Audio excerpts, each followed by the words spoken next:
하늘도 내가 만들고 땅도 내가 만들고 우주 만물의 명상도 내가 만들어냈으니 우주의 주인공은 나다. 승가에서는 전강 스님을 일러 전생부터 닦아온 법기였다고 칭송해 마지 않았다.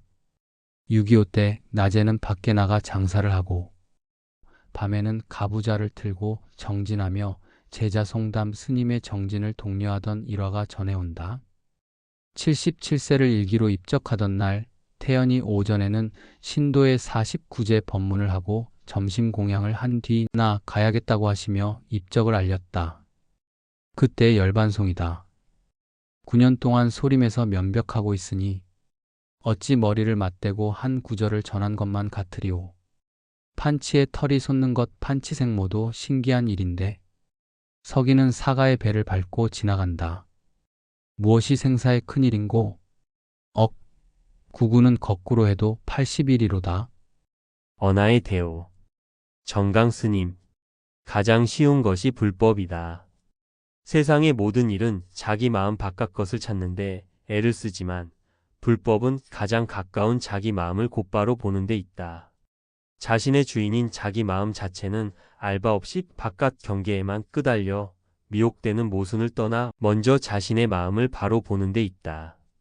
모든 상에 집착하지 말고 자기 마음을 바로 보면 곧 한 구절의 언하에 크게 깨닫는 것이다.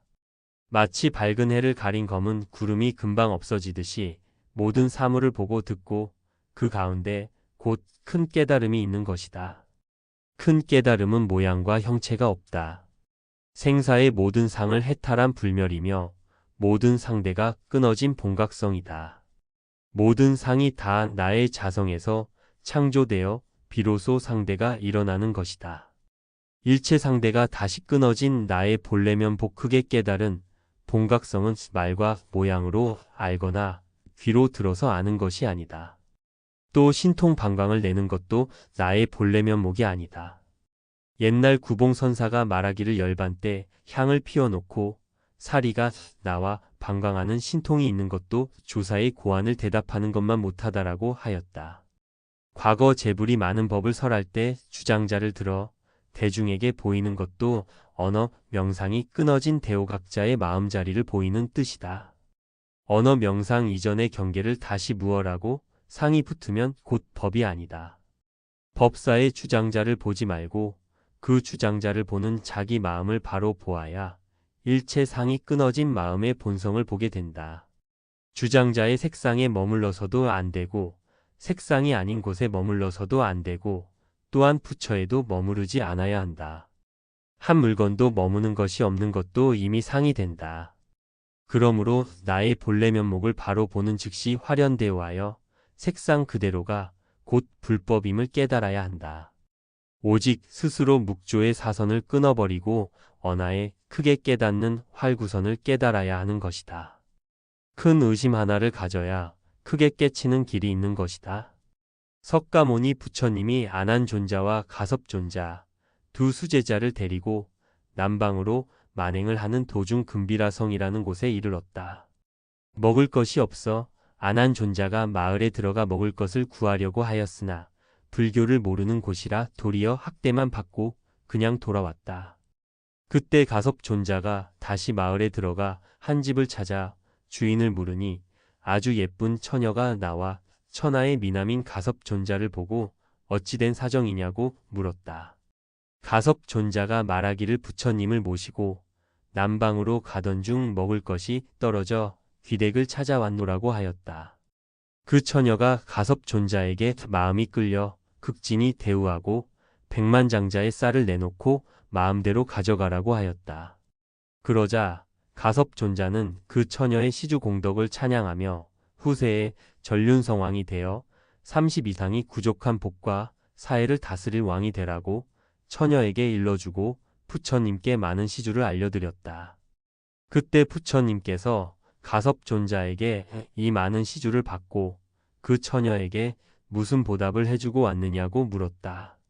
가섭존자는 그 처녀에게 후세에 전륜성왕의 복을 받으라고 하였다 하니 부처님께서 노하면서 전륜성왕의 복은 폭진 타락으로 다시 지옥고에 빠지게 되는 복이니 다시 가서 그 보답을 물리고 더 큰 보답을 하라고 하였다. 가섭존자는 다시 그 처녀를 찾아가 전륜성 왕보다 더 큰 복을 줄 터이니 전륜성 왕의 복은 도로 물리라고 하면서 일구얼심으로 묵은수 일주를 찾기만 하면 전륜성 왕의 복에 비할 수 없는 상락아정의 큰 복을 받게 된다고 화두 하나를 일러주고 가섭존자는 온데간데 없이 종적을 감추어 버렸다고 한다. 쥐가 고양이 밥을 먹었습니다. 그러나 이것은 인간 것이 아니기에 삼구로 해석을 한마디 해주겠다. 견성을 했습니다. 견성을 했으면 내가 견성한 도리를 일러 보아라. 쥐가 고양이 밥을 먹었습니다. 견성한 도리가 쥐가 고양이 밥을 먹은 것이라 했으니 그것이 무슨 소리인가? 쥐란 고양이 밥이니 제가 저를 먹어버렸다는 말이다. 다시 말하면 내가 나를 먹어버렸다는 뜻이다. 내 마음속에서 하늘도 나왔고 땅도 나왔고 1만 가지 모양들도 생겼지. 내가 없으면 우주만물 삼라만상 산하대지가 어디에서 존재할 것인가? 하늘도 내가 만들었고 땅도 내가 만들었고 우주만물의 명상도 내가 만들어냈으니 우주의 주인공은 나다. 그런데 내가 나를 먹어버렸다. 일체의 번뇌 망상을 일으키고 일체 도리회가 붙어있는 내 마음을 내가 먹어버렸으니 무엇이 있겠는가? 아무것도 없다. 내가 공했으니 모든 경계도 공했다. 공만 하나 남았으니 그 공도 떼어버리자. 공까지 떼어버린 그곳에 들어가서 누가 있다. 그것이 허물이고 패궐이니 그놈을 타파해야 한다. 그 공만 지키고 앉아 있으면 정력이 뭉쳐서 천안통도 나고 천이통도 나고 숙명통도 나고 타심통도 나고 신족통도 나지만 생사해탈법인 누진통은 꿈에도 못하는 것이다. 일체 경계가 공해버리고 공까지 없애버린 그곳이 누인데 거기에 가서 격에선 공안이 있는 것이다. 어떤 것이 조사가 서쪽에서 온 뜻인가? 판치생몬이라. 이놈을 바로 깨달아야만 삼계 밖을 뛰어나는 것이다. 여지없이 깨달아야 되지 알면 안 된다. 해석과 묘의를 아무리 붙여봐야 그것은 망상이지 화두 참선은 아니다. 다만 알 수 없는 의심을 들어서 깨달아야 한다. 판치생모에 알 수 없는 생각이 없어지기 전에 연이어 자꾸 의심을 일으켜서 조사의지를 확철이 봐버리면 그 깨달은 지경을 누구와 이야기할 것인가. 급히 스승을 찾을지니라. 금생약 부종사오하면 후세 당연한 한만단이니라. 금생에 이만큼 건강할 때 이 법문 듣고 여지없이 믿어서 용맹스럽게 닦지 아니하면 후세의 한이 만 가지도 넘을 것이니 주의할지어다. 산승이 천만담을 했으나 누를 벗고 내려가지 못해서 저 바람 부는 난간에다가 걸어놓고 하자 하노라.